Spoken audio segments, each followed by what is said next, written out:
de défendre, de lutter contre les préjugés sur les cheveux crépus, et en particulier les préjugés qui sont véhiculés par les porteurs de cheveux crépus. Donc par là, nous menons des actions de sensibilisation par le biais d'ateliers ou d'événements.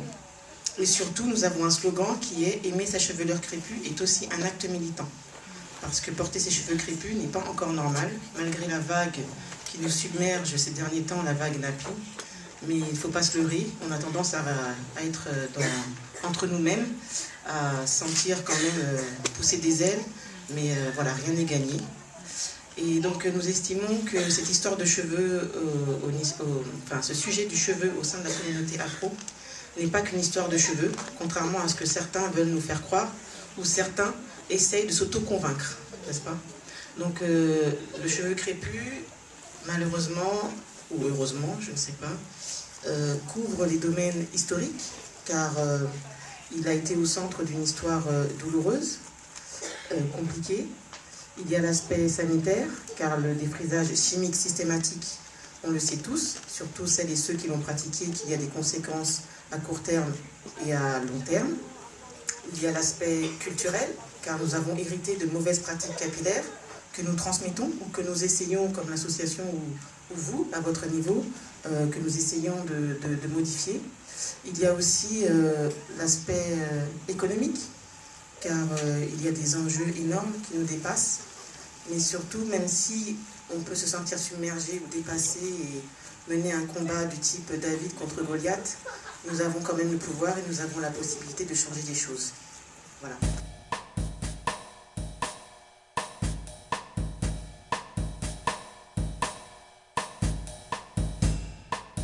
Pas forcément facile, on a besoin de soutien.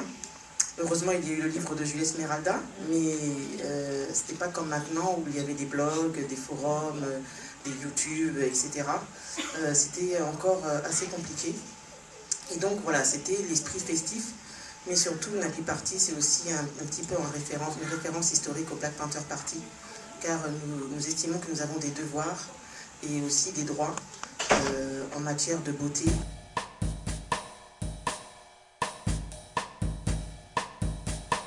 Donc pour quelqu'un qui est censé nous vendre un produit adapté à nos cheveux, dire de telles aberrations sur une chaîne de grande écoute, je trouve ça particulièrement grave.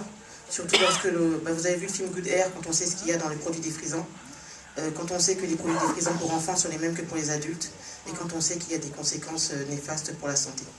Donc j'espère ne pas vous ennuyer avec mon texte.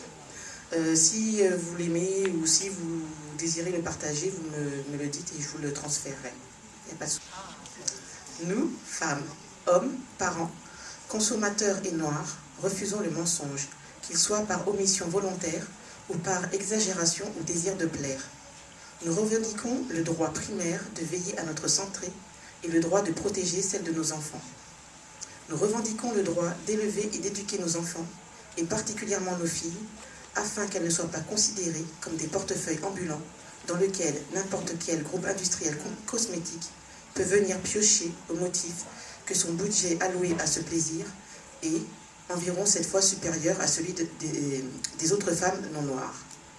Nous ne pouvons tolérer qu'à une heure de grande écoute et sur une chaîne de service public, sous prétexte de promotion, que le produit défrisant chimique soit présenté comme la solution miracle pour coiffer les cheveux des petites filles. En tant que mère, la majorité d'entre nous a pratiqué le défrisage plus ou moins régulièrement, à partir de son adolescence, voire de son enfance. Cela n'a pas forcément été notre choix. Mais nous sommes bien placés pour connaître les conséquences à moyen et long terme. Casse, brûlures, problèmes capillaires en tout genre, alopécie temporaire ou définitive, démangeaisons, etc. Certes, le résultat escompté est là. Le cheveu est lisse, mais à quel prix? Long terme. Il est temps pour nous de lutter contre les préjugés véhiculés depuis maintenant trop d'années sur les cheveux crépus, de lutter contre l'idée que les produits miracles existent. Nous, mères, pères, femmes et jeunes filles, qui depuis quelques années maintenant nous mobilisons pour le réapprentissage des bons gestes, la recherche de bons produits et de bons outils, ne souhaitons pas reproduire les schémas de hiérarchie de beauté imposés depuis de trop nombreuses années. Devons-nous rappeler ce qu'est être une femme? Un être humain qui, depuis la nuit des temps, doit justifier sa position dans la société, dans le monde du travail, au sein de sa famille, se plier aux diktats changeants de la beauté et de la mode, donner la vie, subvenir aux besoins de sa famille. Et tout cela, nos filles devront le faire en étant noires. Être femme noire, c'est aussi porter le poids de l'histoire, une histoire dure et douloureuse, durant laquelle l'estime de soi a été malmenée, piétinée, rabaissée. Rappelons-nous aussi que la pratique du défrisage systématique du cheveu crépus est reconnue par l'UNESCO comme séquelle de la traite négrière. Nous, parents, femmes, hommes, jeunes filles, devons rappeler aux marchands de cosmétiques qu'il ne suffit pas ou plus de labelliser leurs produits avec la mention ethnique ou de rhabiller leurs flacons aux couleurs ethniques, tout comme certains le font déjà en rhabillant leurs flocons de verre pour les transformer en produits naturels ou bio. Puisque c'est sur nous qu'il est rejeté la responsabilité de deviner, de connaître l'impact des produits que nous utilisons, sans pour autant avoir la possibilité d'avoir un libre accès aux compositions sous couvert de secrets de fabrication, faisons bloc, soyons encore plus vigilants, soyons encore plus exigeants. Appliquons le principe de précaution. Nous, parents, hommes, femmes, avons un devoir, celui de protéger les générations futures, d'être des consommateurs prêts à y mettre le prix, mais seulement si les produits le valent bien, parce que nous le valons bien, parce que nous valons plus que cela.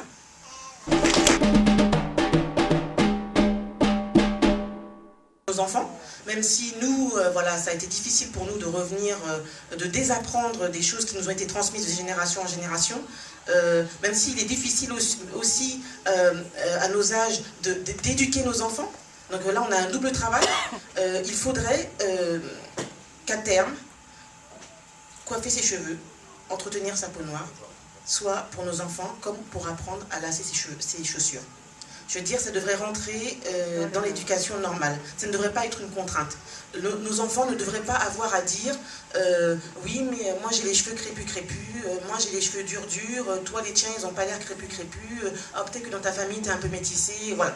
Il faudrait qu'ils apprennent que voilà, il y a tout un tas de coiffures possibles et imaginables sur le cheveu crépus, qu'il y a tout un tas de produits et d'outils adaptés. Donc il faudrait que vos enfants, nos enfants, à terme, puissent éduquer leurs enfants sans contrainte, sans même penser aux mots nappis, crépus, enfin voilà, qu'ils pensent qu'ils ont des cheveux, qu'ils sont beaux, qu'ils sont faciles à entretenir et qu'ils sont peut-être différents, mais qui ne sont pas moins bien ou mieux que notre texture de cheveux. Voilà, ça devrait être naturel.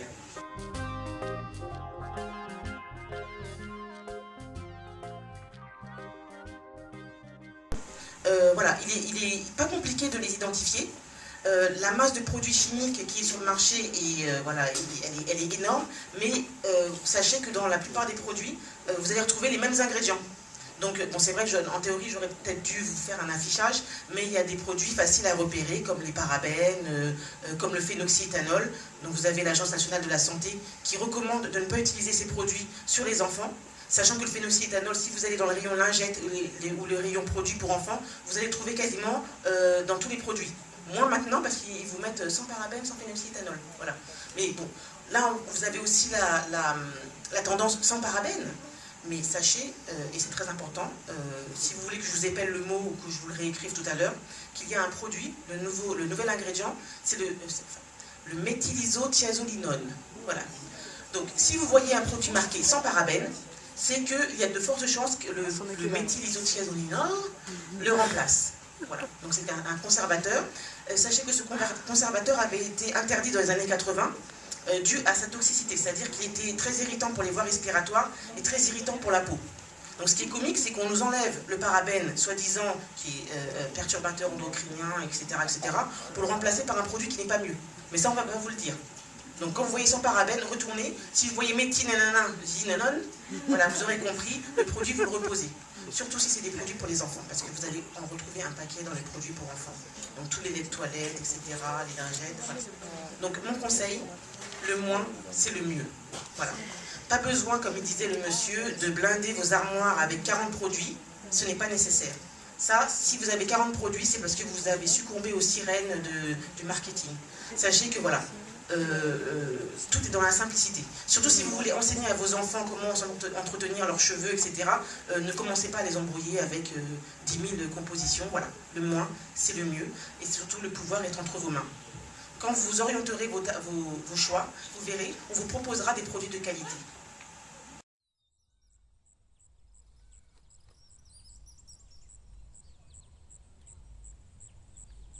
quand on a besoin d'expérimenter des produits nouveaux, etc., c'est dans les populations noires, les petites minorités dispatchées dans les Caraïbes notamment, qu'on va, ou bien dans les populations noires des grandes communautés.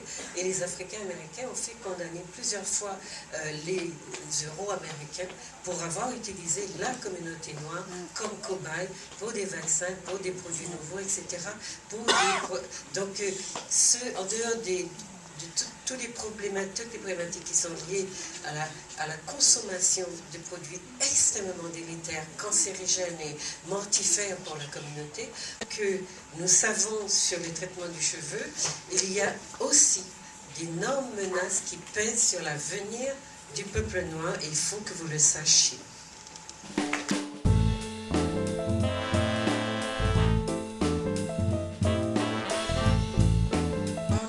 Les ingrédients végétaux sont issus de l'agriculture biologique.